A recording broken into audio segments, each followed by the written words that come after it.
Hello guys, welcome to Visionary Classes. So today we're going to see our second lecture that is on DUET 2021. So ये 2021 का question पे आज हम again discuss करने वाले हैं कुछ प्रीवियस ईयर क्वेश्चन जो कि इन्वायरमेंटल साइंस स्ट्रीम से हैं। ठीक है, तो जिन्होंने अभी तक हमारे पुराने लेक्चर्स नहीं देखे हैं वो सब देख सकते हैं पुराने lectures. Lesson 1 is still there and lecture 2 is going to be today. And I hope कि आप लोग सब एग्जाम देने वाले हो बहुत ही जल्द। तो आइए चलते हैं इसके ऊपर ध्यान देते हैं कि कौन कौन से क्वेश्चन आए हैं। Let us begin.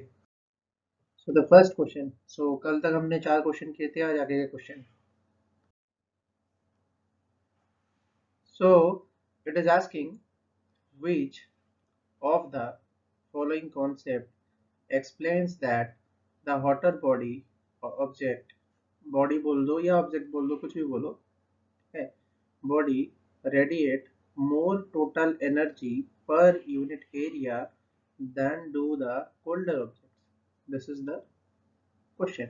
Okay, सो अगर ये तरीके का क्वेश्चन पूछ रहा है, वो पूछ रहा है कि कौन सा लॉ है जो कि एक्सप्लेन करता है कि कोई गर्म बॉडी जो है वो ज़्यादा अमाउंट ऑफ तुम्हारा रेडिएशंस निकालेगा एक एरिया से जितना कि एक कूलर बॉडी निकालता है। ये प्रश्न पूछा गया है, तो इस क्वेश्चन का आंसर क्या होगा?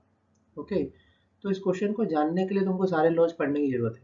जो भी लॉज दे रखा है वो सारे के सारे लॉज पढ़ने की जरूरत है।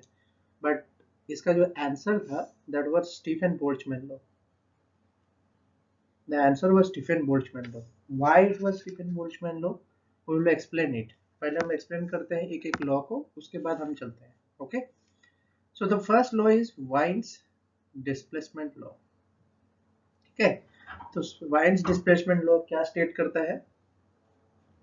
Wien's displacement law क्या बताता है ये जानो? तो Wien's displacement law की अगर मैं बात करूं, ये बोलता है that black body radiation curve for different temperatures will peak at different wavelengths. Wien's displacement law states that black body radiation curve for different temperature will peak at different wavelength. समझ रहे हो? सिंपल सा बात किया जा रहा है कि कोई भी एक ब्लैक बॉडी है, ब्लैक बॉडी रेडिएशंस की हम बात कर रहे हैं, कोई भी एक बॉडी है जो कि डिफरेंट टेम्परेचर में डिफरेंट वेवलेंथ दिखाता है। ठीक है, अब उनका रिलेशन कैसा है? That is inversely proportional to the temperature. ठीक है, तो इसमें हम देख क्या रहे हैं? इसमें हम वेवलेंथ देख रहे हैं, इसमें हम टेम्परेचर देख रहे हैं। दो क्वांटिटी यहाँ पे दिया है, दिस इज वेवलेंथ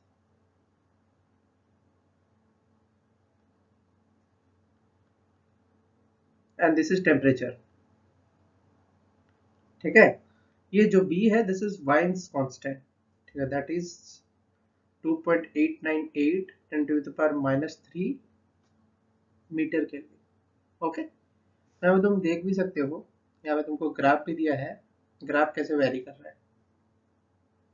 अलग अलग टेम्परेचर पे अलग अलग किस्म का वेवलेंथ निकलता है। मतलब एक बॉडी है, उसका जब वो ठंडा होगा तो अलग टेम्परेचर दिखाएगा, गर्म होगा तो अलग टेम्परेचर दिखाएगा, और उस टेम्परेचर के हिसाब से फिर उसका जो वेवलेंथ है वो घटेगा बढ़ेगा। मतलब उसमें से जो रेडिएशंस बाहर जा रहे हैं वो घटेगा बढ़ेगा। ये कौन समझा रहा है? ये वाइन्स डिस्प्लेसमेंट लॉ समझा रहा है।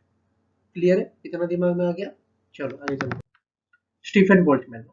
तो स्टीफन बोल्ट्जमैन लॉ क्या बोलता है? देखो, ये बोलता है कि the total radiant heat power emitted from a surface is proportional to the fourth power of its absolute temperature.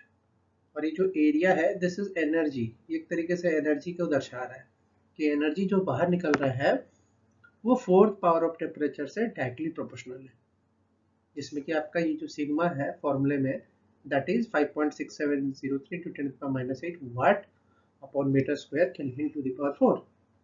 ठीक है, ये अब क्या है? स्टीफन बोल्ट्जमैन कांस्टेंट है। क्लियर? तो यहीं पे वो देखो समझा रहा है कि अगर हॉटर बॉडी है तो ज़्यादा एनर्जी भी निकलेगा, क्योंकि टेम्परेचर डायरेक्टली प्रोपोर्शनल है एनर्जी से पर यूनिट एरिया में। ठीक है, तो इस चीज़ की वजह से स्टीफन बोल्ट्जमैन लॉ था वो आंसर था।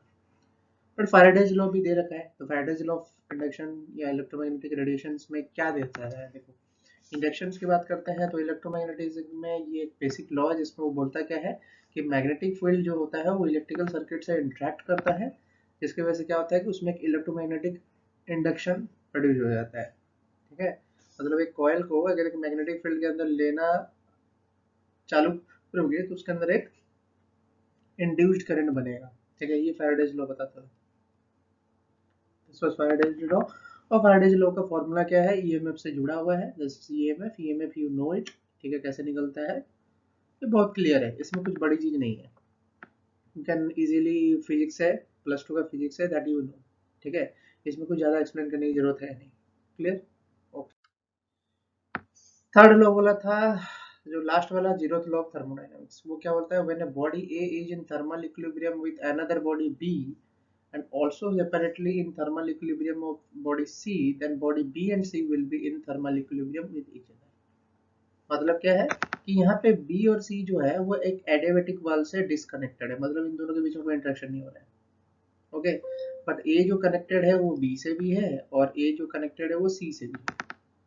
ठीक है, तो इसके थ्रू से क्या होगा, ये भी इक्विलिब्रियम में आ जाएगा। ठीक है, इसका मीनिंग सिंपल सा है कि पहले अगर मैं ऐसे रखता हूँ A, B and C, 80 degree Celsius, 30 degree Celsius, 50 degree Celsius, एक टाइम के बाद क्या होगा, इनको अगर मैं ऐसे कनेक्टेड कर दूं तो ए का टेम्परेचर हो जाएगा बी का और सी का। ठीक है, ए बी सी का टेम्परेचर कितना हो जाएगा, 53 पॉइंट समथिंग। ठीक है, 53 degree Celsius, 53 degree Celsius, 53 degree Celsius, approximately इतना होना शुरू हो जाएगा, क्योंकि ए बी एंड सी जो है वो थर्मल इक्विलिब्रियम में आ जाएंगे। Clear, this is very easy, ये समझ में आया। ओके, तो ये स्टेटमेंट भी काफी इजी था, जो जीरोथ लॉ ऑफ थर्मोडायनामिक्स। ये तुम्हारा टेम्परेचर एनर्जी से रिलेटेड नहीं है, तो ये आंसर नहीं हो सकता है तुम्हारा। Stephen Boltzmann law was the answer. Clear, okay. Then comes identified the correct statement related to entropy in natural processes for the following। ठीक है, बोलता है कि entropy is continuously increasing in universe in all natural processes. ये सही है बाबू, ये जो आंसर है ना सही है, 100% सही है। डिक्रीजिंग होगा नहीं, डज नॉट चेंज होगा नहीं, ये भी नहीं होगा। एंट्रोपी हमेशा बढ़ता रहता है, क्यों बढ़ता रहता है उसका रीजन जानो। Why the entropy is increasing so much, you should know it. Entropy is the measure of randomness, और रैंडमनेस क्या होता है, the total number of microstates of A molecule. मतलब क्या है कि एक मॉलिक्यूल है, क्लोजली पैक्ड है और काफी कनेक्टेड है एक दूसरे से, पास पास है। ठीक है, जब इसको तुम हीट करते हो, ठीक है, इसमें क्या होता है कि मॉलिक्यूल सेपरेट आउट होता है, तो वो बॉन्ड ब्रेक करते हैं, और बॉन्ड ब्रेक करेगा तो वो टूटेगा, ये भी क्लियर है। बॉन्ड ब्रेक करेगा तो टूटेगा, तो टूटेगा तो उसमें से हीट एनर्जी जो होगा, जितना तुम नीचे से हीट एनर्जी दिया है वो तो बॉन्ड ब्रेक करने में काम आ गया, तो कुछ एनर्जी जो होगा वो एब्जॉर्ब हो गया, और कुछ एनर्जी जो होगा रेडिएट आउट होगा। क्लियर है, समझ में आ रहा है। तो ऐसे ही कोई भी वस्तु है उसमें से क्या होता है, अर्थ में कोई भी वस्तु है तो उसमें से हीट बाहर निकलता ही निकलता है। ठीक है, हीट इज वेस्टेड समहाउ। ठीक है, तो no process is 100% efficient, some heat is always wasted in the process which increases the speed of molecule, thus microstate of molecules is always increasing। मतलब एंट्रोपी जो है हमेशा इंक्रीज कर रहा है, रैंडमनेस हमेशा बढ़ रहा है, क्योंकि हमेशा कोई ना कोई हीट मौजूद होता है जो कि प्रोसेस को चला रहा होता है। क्लियर, ठीक है, ऐसा कोई प्रोसेस नहीं है जहाँ पे क्या है कि तुम्हारा 100% एफिशिएंट है, जो सारी की सारी एनर्जी को टोटल वर्क डन में कन्वर्ट कर देगा। ऐसा कोई प्रोसेस है ही नहीं, समझ में। तो इस वजह से रैंडमनेस हमेशा चलता रहेगा। ठीक है, कोई ऐसा चीज है ही नहीं जो कि सीज कर दे सब चीज को। Clear, okay. So in this question they are asking which of the following processes explain absorption of ammonium nitrate by plant roots followed by incorporation of its nitrogen into plant proteins and nucleic acids। Clear, तो यहाँ तुम एक चीज observe करो, atmospheric nitrogen जो है वो nitrogen fixing bacteria जैसे कि लेगुमिनस नोड्यूल्स में मौजूद हैं उन्होंने क्या किया, प्लांट तक पहुंचाया। क्लियर, ठीक है। फिर क्या हुआ कि और कुछ बच गए जो सॉइल में मौजूद हैं जिन्होंने एमोनिफिकेशन किया, ये भी क्लियर है।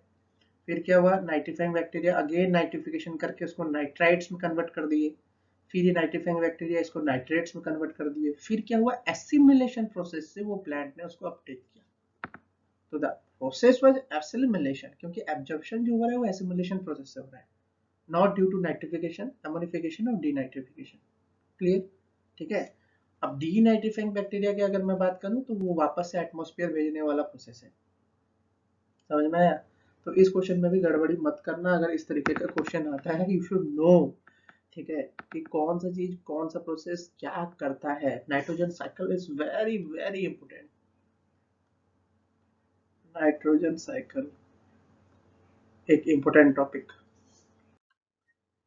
Okay, next question. In which of the following years the Indian government formulated that EIA framework issued in a EIA notification। ठीक है, तो थोड़ा EIA के बारे में जान लो। EIA क्या होता है? ठीक है, EIA होता है इन्वायरमेंट इम्पैक्ट असेसमेंट।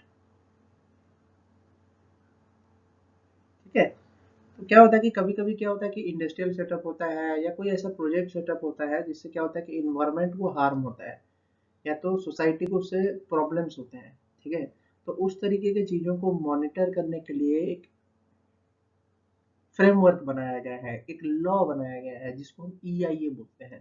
ठीक है, इसमें क्या करते हैं हम, identify, predicting, evaluating the economic, environmental, social impact of A developmental activity. जैसे रोड हुआ, स्कूल्स का बनाना हुआ, हॉस्पिटल का बनाना हुआ, मॉल का बनाना हुआ, एवरीथिंग। ठीक है, जिसमें क्या होता है कि इंफॉर्मेशन दिया जाता है कि कॉन्सिक्वेंसेस क्या होगा इन्वायरमेंट पे अगर इस तरीके का प्रोजेक्ट्स को लाया जाए by decision making। ठीक है, promoting the environmental soundly and suitable development by identifying the appropriate alternatives and mitigation measures। इसमें mitigations के बारे में भी बताया जाता है। क्लियर हुआ? तो बोलता है 1994 में for the first time under the Environmental Protection Act 1986 the EIA notification was formulated in India। It made environmental clearance mandatory for expansion, modernization and setting up the new projects। तो 1994 की बात चल रही है। ठीक है, फिर इसका जो अमेंडमेंट हुआ था जो कि मोस्ट प्रोबेबली 2006 तक, मतलब 2020 से तक 2006 का जो अमेंडमेंट हुआ था वो चल रहा था, बट अब 2020 में भी आ चुका है, तो काफी बदलाव भी आ चुके हैं EIA में उसके जो हिस्ट्री में। क्लियर, ठीक है, तो ये सारे जो प्रोसेसेस हैं यू शुड नो, इतना डिटेल में जानने की जरूरत नहीं है, बट स्टिल कुछ पोर्शंस जो है EIA के you can cover it from our unit 8 lecture जो कि मौजूद है अपने UGC नेट वाले जो प्लेलिस्ट है उसमें मौजूद है। आप पढ़ना चाहो तो वहाँ से अच्छे से पढ़ सकते हो EIA के बारे में अगर थोड़ा और डिटेल में जानना है तो। ठीक है, तो आज का लेक्चर यहीं समाप्त करते हैं। And those who are not yet joined our regular classes और वो चाहते हैं कि वापस से ड्यू के एग्जाम से पहले वो ज्वाइन करके बहुत सारे टॉपिक्स को कवर अप करें, ठीक है, दे कैन ज्वाइन इट। ठीक है, यू हैव स्टिल चांसेस। आप कांटेक्ट कर सकते हो जो कि कांटेक्ट में है हमारे, डिस्क्रिप्शन बॉक्स में सारे डिटेल्स मौजूद हैं और कोई भी डाउट्स आप पूछ सकते हो। ठीक है, कमेंट बॉक्स में। Have a nice day.